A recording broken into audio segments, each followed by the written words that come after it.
and welcome to Broad Street Hockey. I am Ryan Gilbert here, going to be continuing our full-on press coverage here of the Rick Tocchet hire. We had the instant reaction on Wednesday. We had the Flyperbole before that. We had the Broad Street Hockey podcast with myself and Joe DeMarini on Thursday. We have the great interview that Thomas had with the insight from the Canucks, the great video Kyle put together saying that the hire was stupid. And now I'm going to continue that here with reacting to Rick Tocchet's introductory press conference from Friday morning. I purposely did not listen to this, did not watch this at all. Wanted to give my raw reaction live to this. Of course, I've seen some of the bigger quotes, if you can call them that, floating around social media. I know there wasn't really a ton said, but I'm going to play through this for you guys. If you haven't listened to it yet, I'm going to play it at one-time speed. So if you guys want to speed it up, do that on your own podcast platform. And while you are there, make sure you subscribe to Broad Street Hockey on Apple, Spotify, wherever you listen. Also subscribe on YouTube. If you're live in the chat, appreciate that. Appreciate some super chats there. All your super chats, all your donations go to the people you see on the screen making these videos. There's no big corporation taking a cut off the top. It all goes straight to us. So we appreciate any support you guys give us. And let's just get right to it here with Rick Tocchet's introductory press conference.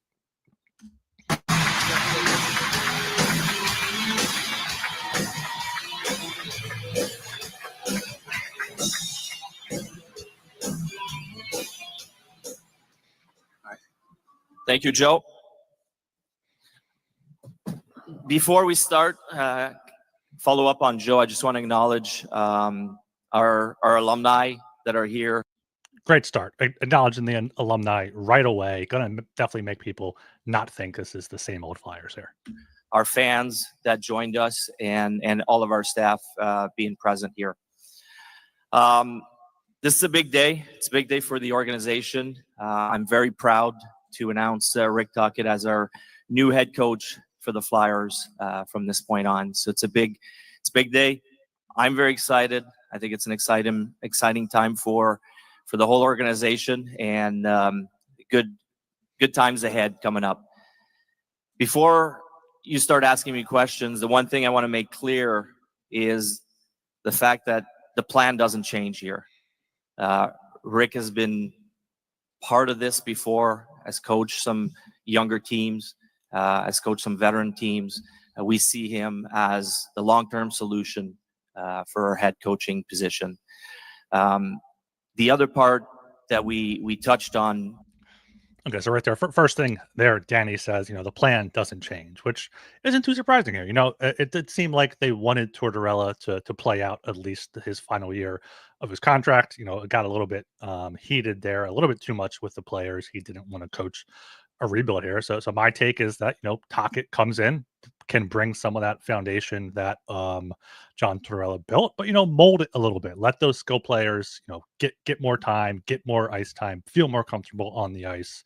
He's a player's coach. I know they get into that, but, as much of a hard ass Tocchet may think he can be, he's going to be nowhere near what Torts is.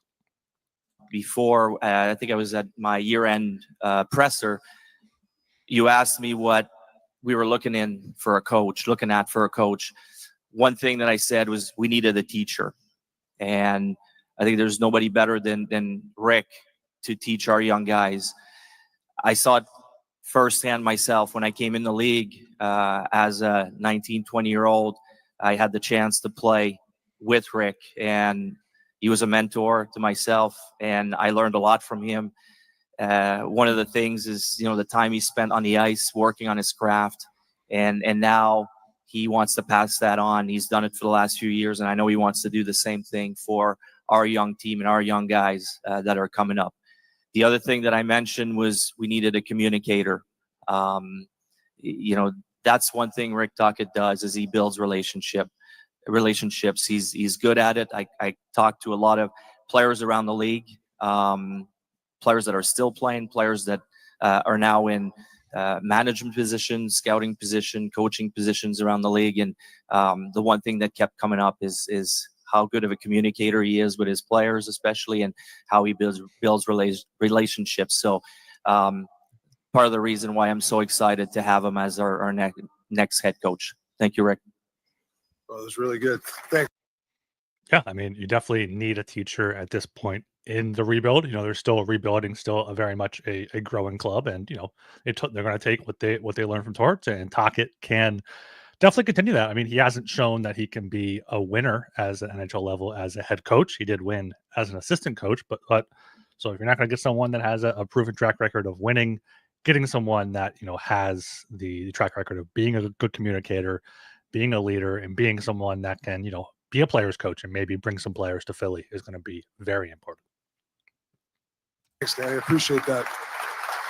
Oh, that's good. Thanks, man. I don't even know where to start. As I was walking out, Jonesy said you're walking the plank. So I don't know what that means.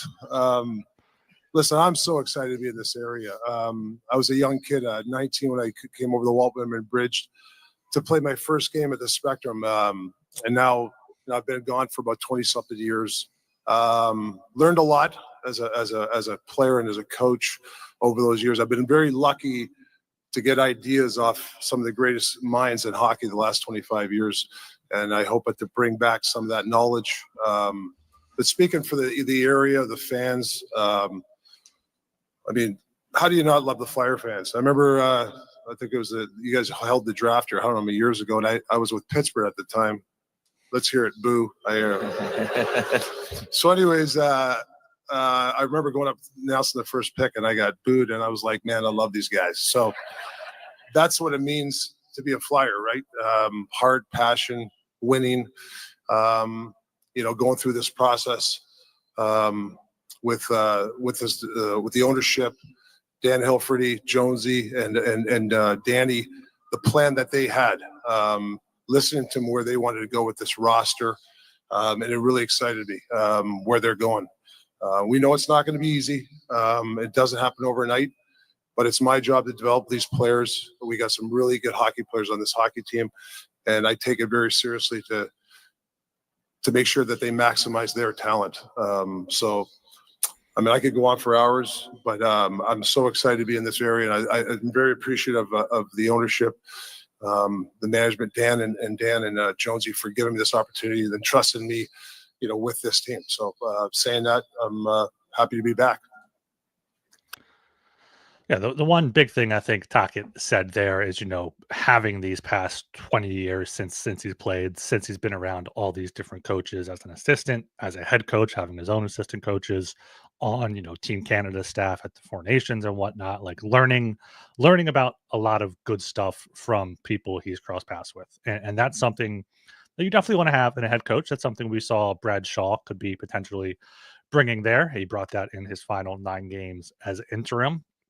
And then also Rick Tocchet, there is something to having a coach that understands the city, understands the fan base, understands what he's getting into. And, sometimes if it is an outsider, they can say that, but they don't actually realize what it is until they're in the belly of the beast and they're getting those questions after a hard loss and they see their team getting booed off the ice despite having a good period, just getting outscored. But, Tocchet's been in there. It, doesn't necessarily mean he's going to be a great coach for it, or it's going to, transfer to playoff success or success at all. But, having a coach that knows what the players are going through hard times can definitely help through, especially these players that have only played for John Tortorella, like Forster, Brink, like these guys have played almost their entire careers for John Tortorella. So seeing someone that's played here before could definitely help them through some tough times.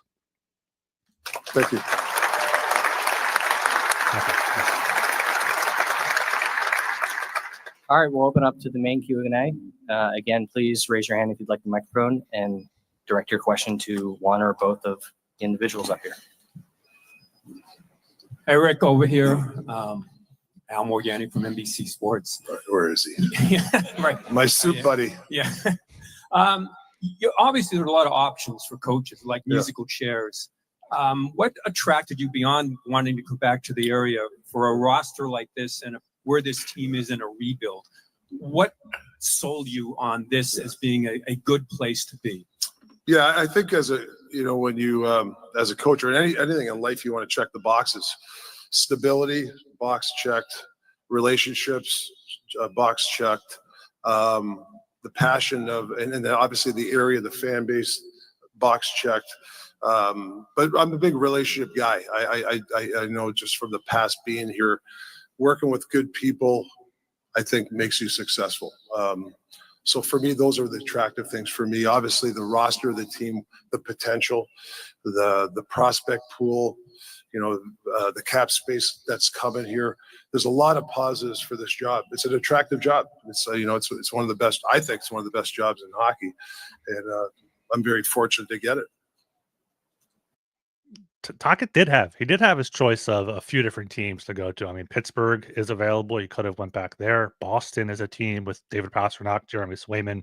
They could quickly turn it around and be back in the playoffs next year. Seattle, if you wanted to go with another growing team. But, I think he wanted to come to Philly, definitely getting that 5-year, $5 million or 5.25, I think I saw reported today is what it is. It's definitely going to help a little bit there. But yeah, he wants that stability. He knows what he's walking into. He knows he has connections. And I think he's just going to be hopefully a good vibes guy, like a big vibes guy behind the bench. We'll see who he brings in as his assistants. We'll get into that a little bit later, I believe. But yeah, let's just continue listening here.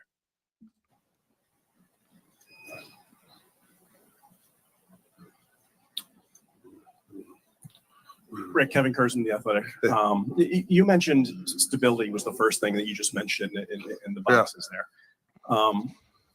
When you look at this organization, that was maybe an issue for a little while, up until a couple of years ago. What gives you the confidence that it is in a stable place right now, not just maybe from a hockey perspective, but also from a management perspective? Well, it's like I said, going through the plan. I mean, if you look at it, what do the coaches want? There's a lot of draft picks. There's a lot of prospects, untapped talent. The stability, obviously, of ownership. Sorry, guys. I walked around that practice facility. I walked around here, like the inside, the bowels, right? There's so many tools to work with. I mean, the practice room has 3 sheets of ice. Like, as a coach, you're like, oh my God, these are the things you want as a coach. So those are attractive things to help me be even a better coach. So that's why I think I can't speak for the past. All I know what I see now and the relationship of the people that I'm dealing with now, and it excites me. Tocchet bringing up the practice facility there is pretty funny, because if you're not terminally online, you might not know that the Canucks don't have a designated practice facility. So, come in here to where they have the Flyers training zone, or whatever they call it now, Flyers training center, I think it is in Voorhees, and seeing those facilities, seeing the recent upgrades there, the upgrades at the Farg there in the bowels he's talking about, and yeah, the management clearly does have a plan. Like Briere and Jones and Helferty even have a plan set out. They know they're going to be patient with it, and it seems like Tocchet was drawn here for that. Can't breathe. Sorry, I get choked up. Hey, Rick, Adam Kimmelman from NHL.com. You had Travis Sanheim and Travis Konecny at Four Nations. I know that's a small window, but are there any players that either you are familiar with or that you're most looking forward to working with here moving forward? There's a lot of guys. I'm not going to get into specifics. So I could give you. We could sit for half hour and tell you why I like these players. But there's a lot of talent in this team. Speaking of a guy like Sanheim, I remember for the Four Nations I was in that meeting about what players, what defense, and I remember I forget where they had him on the depth chart, and I remember we discussed him and a couple of the high level coaches, the Coopers of the world, and we all talked about, man, this guy can play. And then when he made the roster, how well he played in the Four Nations. I mean, I'm telling you, I was behind that bench, and that's high level stuff. I had the best seat in the house, and to see him perform with the best defenseman in the league. So that's a big plus. To get a frontline defenseman like that on your team is a plus for me. And obviously TK, I thought he was terrific for just getting to know him.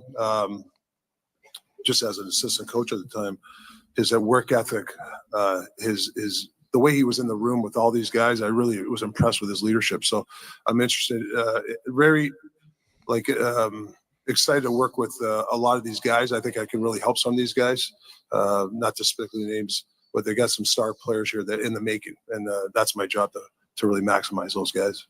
It's good to hear Tocchet there with the true Travises he coached at the Four Nations, of course. Konechny and Sanheim both playing for Canada at the World Championships now. They were asked about that. You can read about their quotes at broadstreethockey.com. Make sure you like and subscribe there.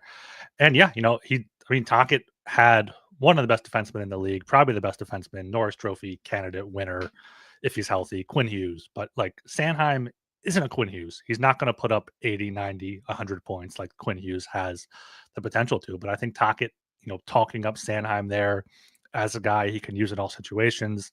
He saw how he played at the top level. I mean, Four Nations, we can scoff at it. We can, it was whatever, but it was best on best, and it was very heated due to the political climate and all that stuff. So, Sanheim played very well against top competition. He's shown he can do that before, and it's going to be interesting to see how Tocchet leans on him as the number one guy moving forward.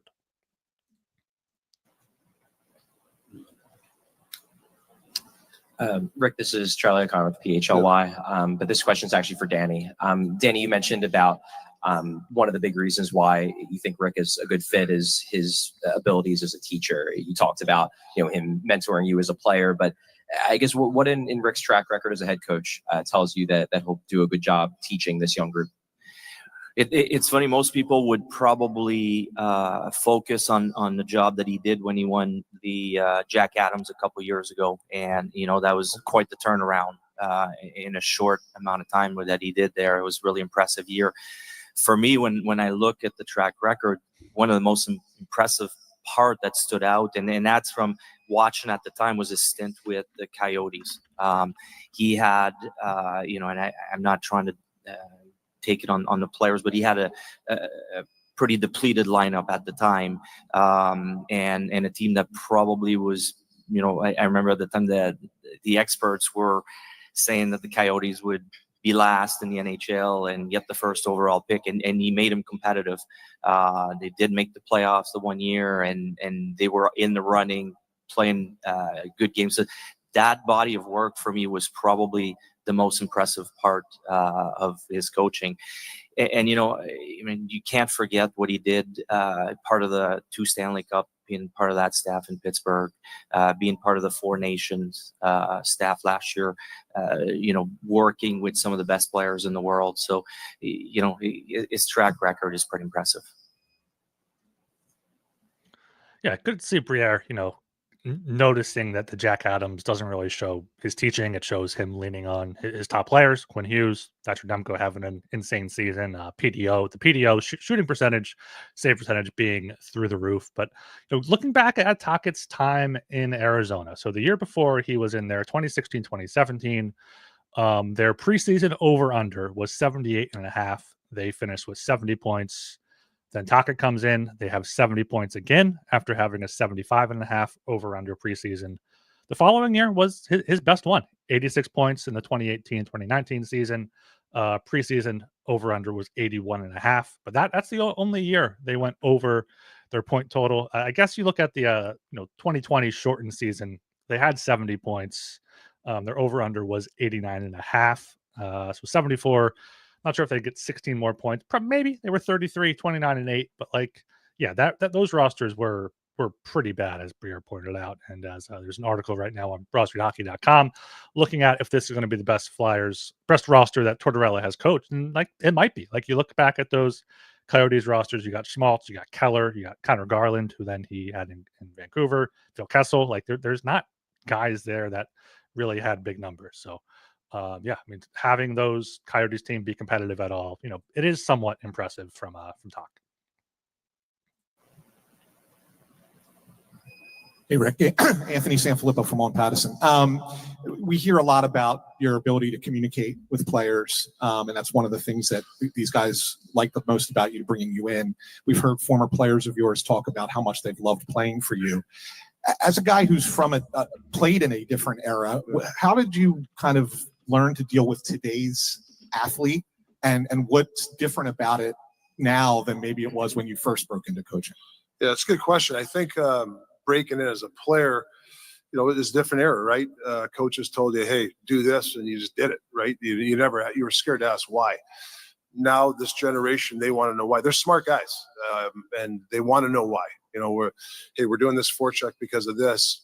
They want to know why we do it this way. And it's my job to make them buy into it, obviously, but you have to accept that as a coach. And I enjoy that. I enjoy, like, I'm a partner with the players. It's not a dictatorship. Like, you're not going to last in this league if you think, you're going to tell these guys what to do every day and have all these type of rules. But I think if you partner up with a player, listen to them, and there's got to be accountability. Don't get me wrong.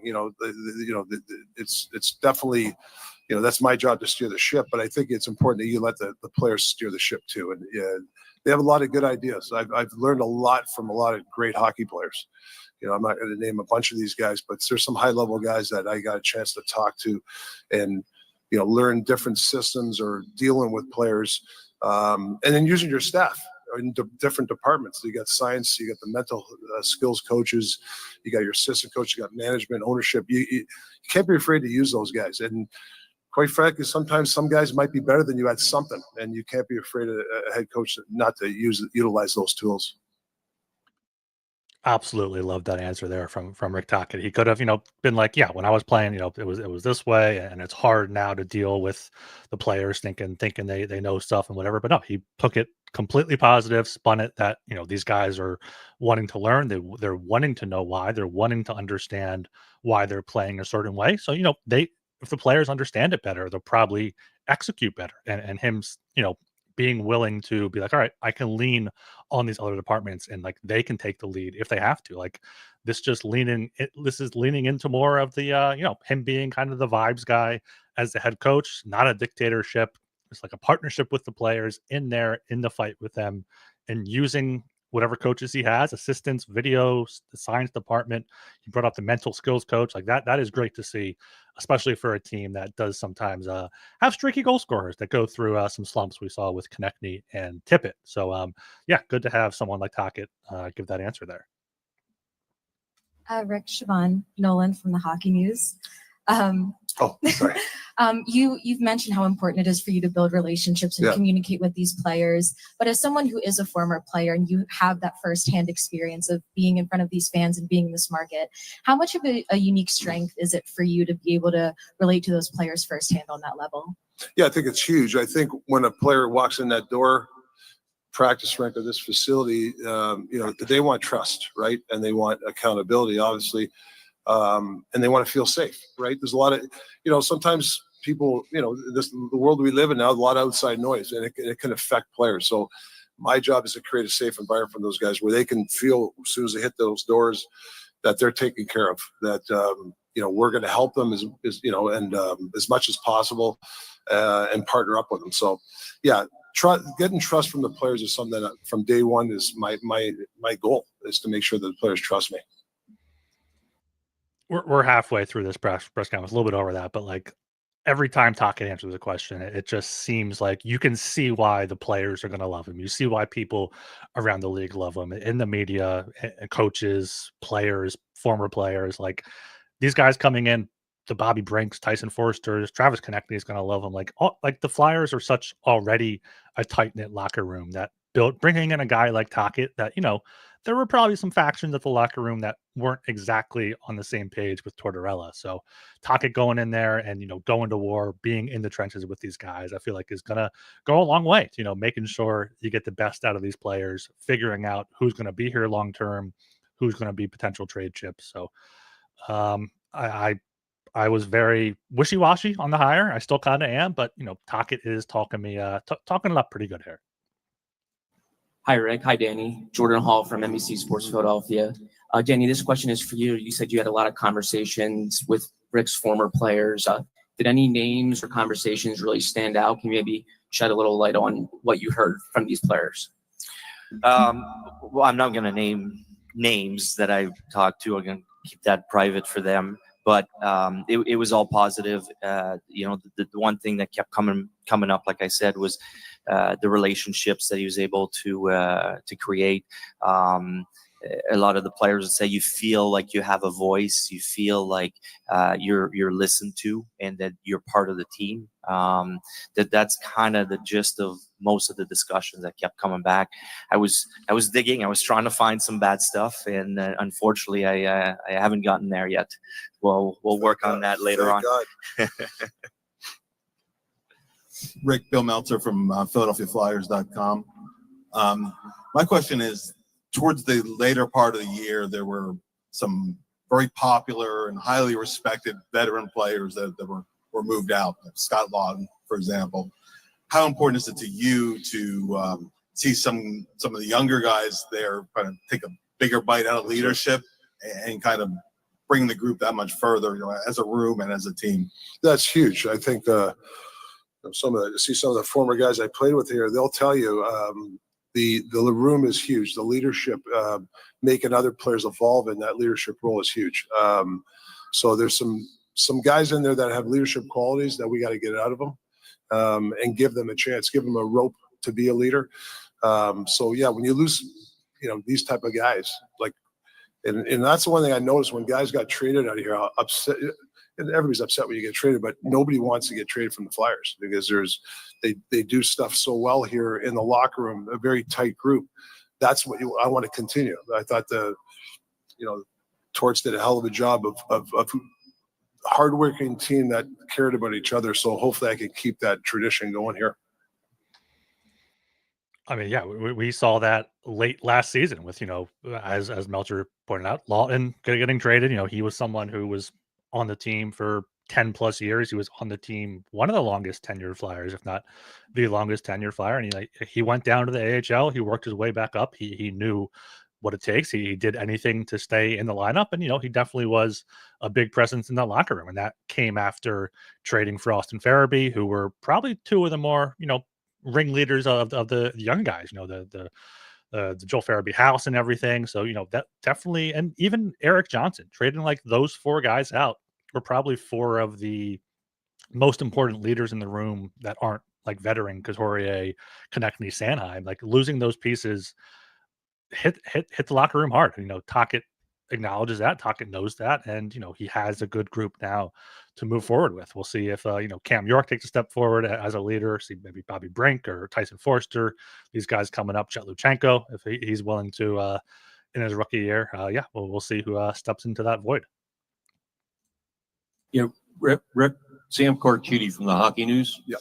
I know you're in the middle of a rebuild right now. Yeah. What positions do you think you have to upgrade to expedite the rebuild? And Danny, for you, do you think that having Rick here will help attract free agents? Let me go first. Yeah, I think going through the process with Danny and Jonesy and Dan, I think looking at the roster, there's a talent pool here that's untapped. I really believe that, and I'm going to strengthen, of course. And that's the one thing with talking to Danny about and Jonesy, they're not shy about. They want to swing the bat.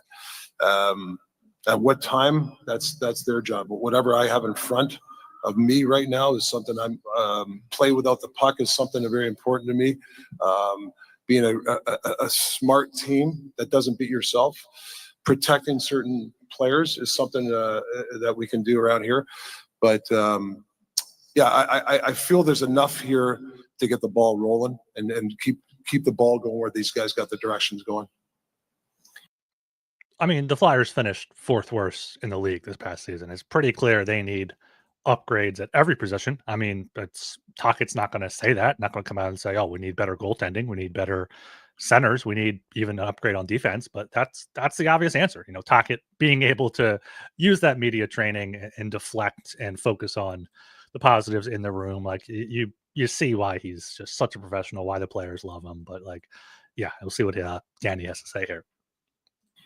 And on my end, there's no doubt that Rick is going to make us more enticing for players to come here. There's no doubt about that. There's already agents calling and letting us know that and that's kudos to him for the relationship that he's built and the reputation that he's built over the years. It's so positive in that regard that there's no doubt in my mind that yes, it's going to make us more of an attractive team to join. Hi, Rick. I think that's the reason they brought in Rick Tocchet. Like, they brought in Rick Tocchet to be a recruiter Tocchet. Like, it's just they have a bunch of money coming off the books. They know they have the young pieces in place, and they have to go out and trade for players. They have to go out and sign players. Like, you see these guys, huge name free agents next off season, middle tier guys this year, but like they need to take a step here. And seeing that player agents are already calling Danny Briere to be a thing there. But yeah, it's good to see there. It's good to see that players are going to want to come here. Tocchet's coached plenty of different levels, plenty of different players there. So we'll see what Danny's first big move is this offseason. Rick, hi, Danny. Haley Taylor, Simon here from Philly Sports Network. Have you thought about any assistant coaches and more specifically how to address the power play heading into next season? Yeah. My head's already going. We got some things we're looking at. I think it's important that we do this properly. Yeah, the power play is a sore point, and I get it. It's something that we're going to have to dive into. I have some thoughts. Excuse me. I have some thoughts on it, and there's some really good people out there that we'll take a look at.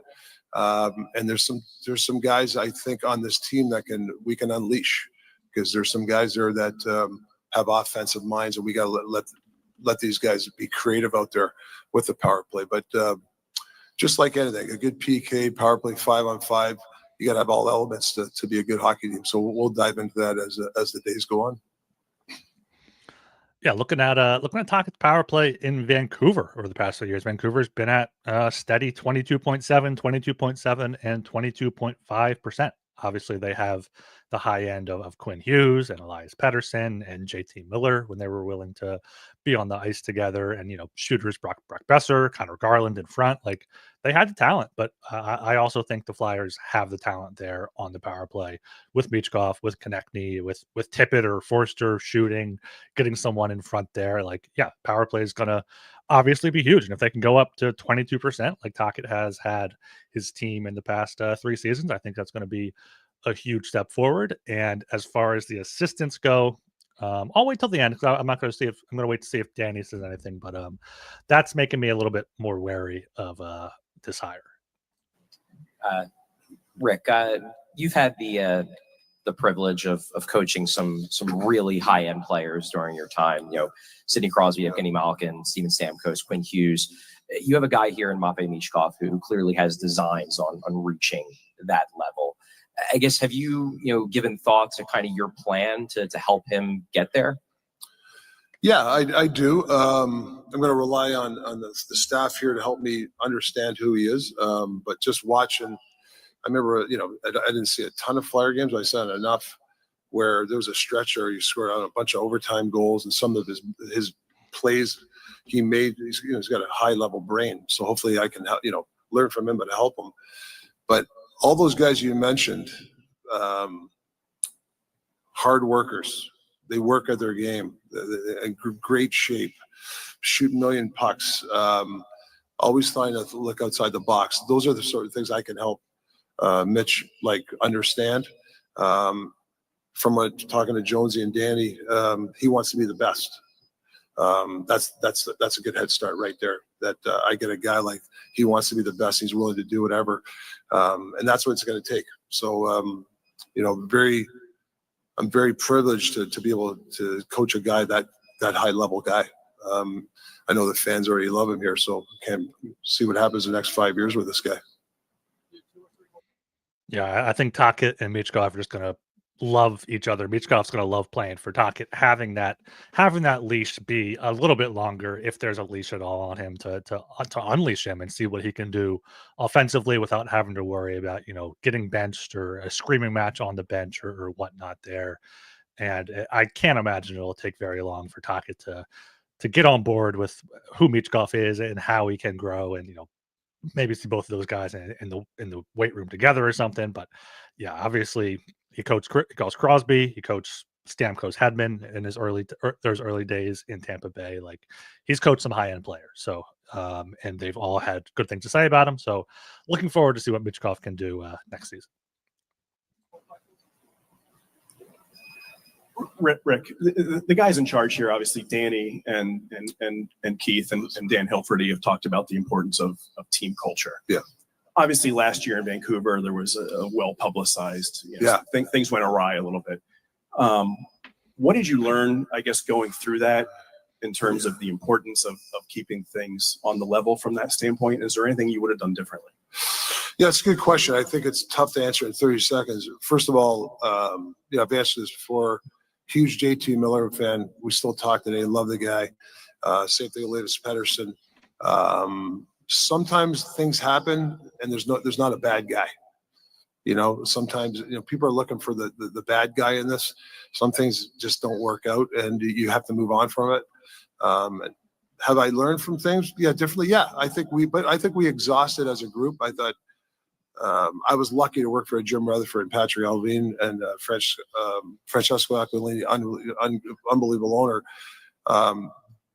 They were right by my side, supporting the whole time. Could we have done something different? Yeah, maybe. I don't know. But I did learn a lot from that time there.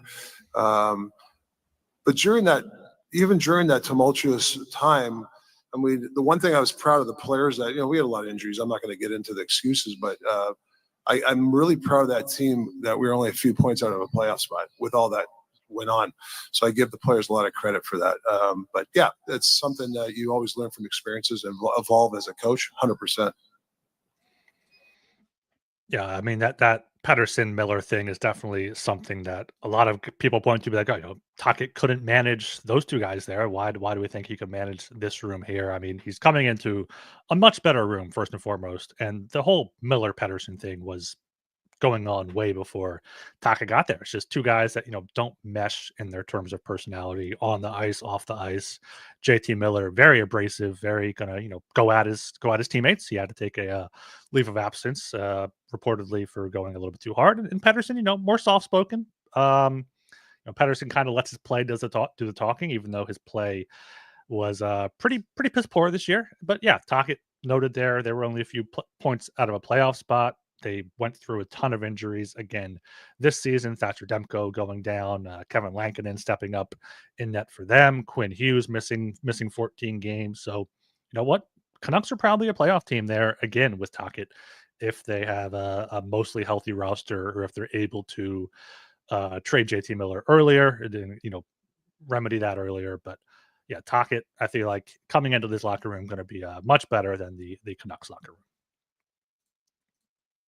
Is that this? Didn't you have a second question? That was it? Okay. Chris Tarian, still the goalie. Obviously, we have a history of playing together. Yeah. When I look at your career, Rick, and what you were for the Flyers and other teams, and then your post-career, when you look at what you're doing now, what parts of your learning experience do you take the most from your playing days or your coaching days, and also what coach along the way, if you'd say, had an impact on your career? Yeah. I think, Bundy, for me, like, I learned as a coach, but I actually try to put myself in a seat.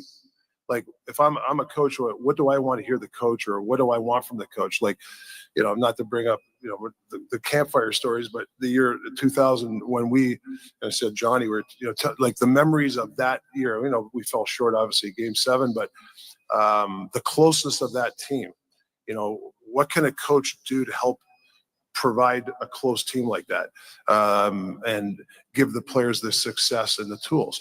So I think as a player, put my player hat on when I played, from those experiences, it helps me as a coach.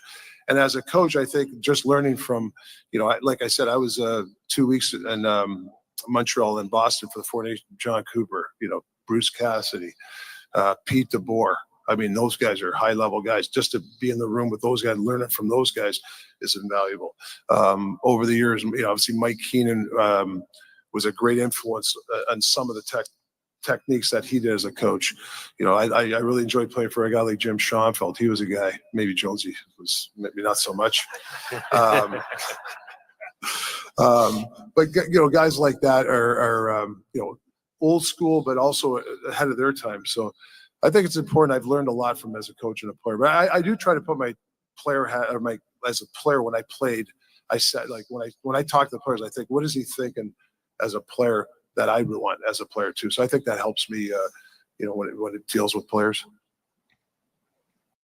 Just another feather in his cap there as a player's coach, going through all those coaches that he played for, he coached with, he's coached with that, whether it be Team Canada or the NHL or an assistant for there. Like, we're in this bubble in Philadelphia where, like, Rick Tocchet, we're like, oh, he's a fit in Philly only because he played in Philly. But, like, you look around the league and he is highly regarded up there with the Coopers, with the Cassidys, with the DeBoers, with these veteran guys for a reason. And, there may have been, I would have liked keeping Bradshaw around, especially as an assistant. Good for him for standing up and going his own way. Going to be missing him, but having Tocchet here, being there, being like, okay, what would I want a coach to do as a player? Like, that's just going to get this room going even more. And just thinking about what players might want to come play for him. Like, you see some free agents this offseason. Sam Bennett's been talked about as a center. He was at Four Nations. Maybe you reunite Bennett and Konechny on a pest line there. Maybe you see some trades coming through. Like, yeah, this is going to be a big step for, recruiting players moving forward. Last question, please. Hey, Rick, it's Billy Schwein from 97.3 ESPN. The Flyers haven't made the playoffs in 5 years, and we've been told, obviously, it's a rebuild. Yeah. What are your expectations for this team this year? Yeah, it's a good question. I think, getting everybody, get the team to play better. Like like every individual has untapped talent, right? To whatever level it is, it's my job to untap it. I think the direction, I know where this is going, and I like the direction. I actually love the direction that these guys have laid out. I believe in it, and I want to be a part of the solution. It's just not me. It's not about Rick Tocchet. It's about everybody. But for me, I know what I got to do to keep this ball going. And there's a lot of tools here to work with. That's what has attracted me, Billy, to this job. All right. Thank you, Danny, Rick. At this time, I want to call up Dan Hilferty and Keith Jones for jersey presentation and photo opportunities. All right, that's the press conference there. So they didn't get too much into the assistant coaches. Just very much, kind of what you expect from an introductory press conference, talking up the players, talking up the room, talking up, the skill they have in there. Briere talking up Tocchet as a players coach, as a potential recruiter. Love hearing all that. But, what is going around now with the assistant coach search is something that is making me question, like, what exactly is this? Because you see Luke Richardson is being rumored.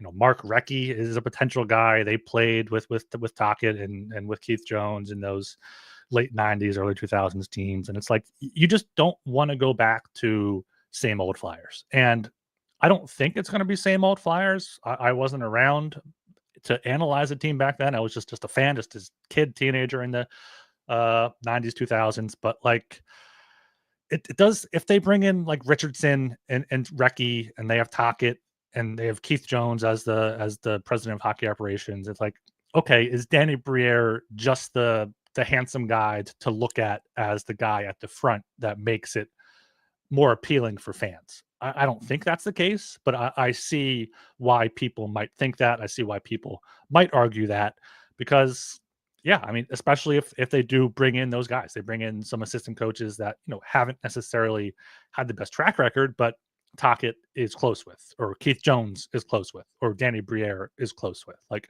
you want to get these tacticians for the two assistant coaches. You want Tocchet to be the vibes guy.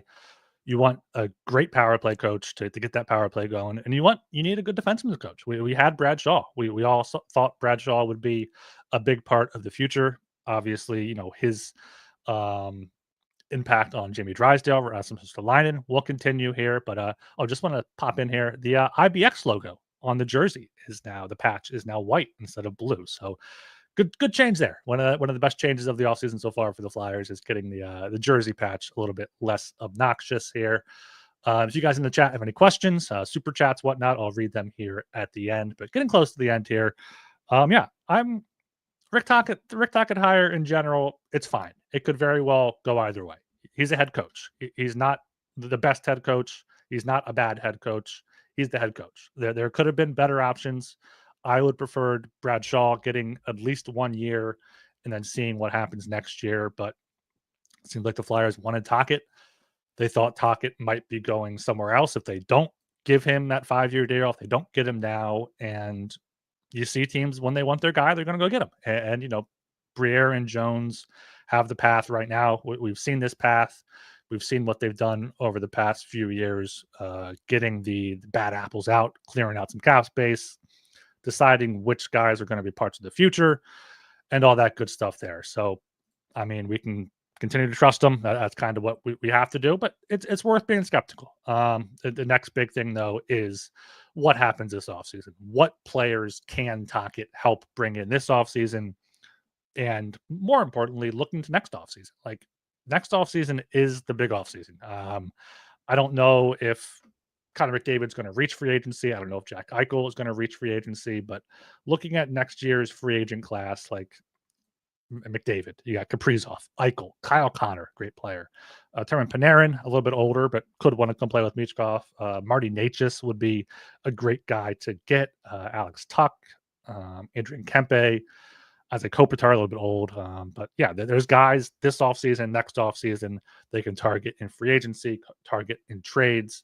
And that's going to be the main important thing here. So, I think it's going to about do it here, reacting to the Rick Tocchet press conference. So let me know what you thought about this. I'm thinking about going back and listening to some player exit interviews and reacting to them, and looking at some player grades and whatnot. But Tocchet's the head coach. Make sure you guys check out all the great content on BroadStreetHockey.com covering that, on Broad Street Hockey YouTube channel. If you're watching along here, make sure you check out all the great stuff over the past 48 hours. Had 3 or 4 or 5 different videos out, different podcasts out. So make sure you dig into all of that, and we'll continue to cover Tocchet, continue to cover the draft coming up. Got those 7 picks, 3 in the first round. So plenty of stuff here. Make sure you like, subscribe, and comment. Ring that bell on YouTube and subscribe on BroadStreetHockey.com. We appreciate that, and Apple and Spotify.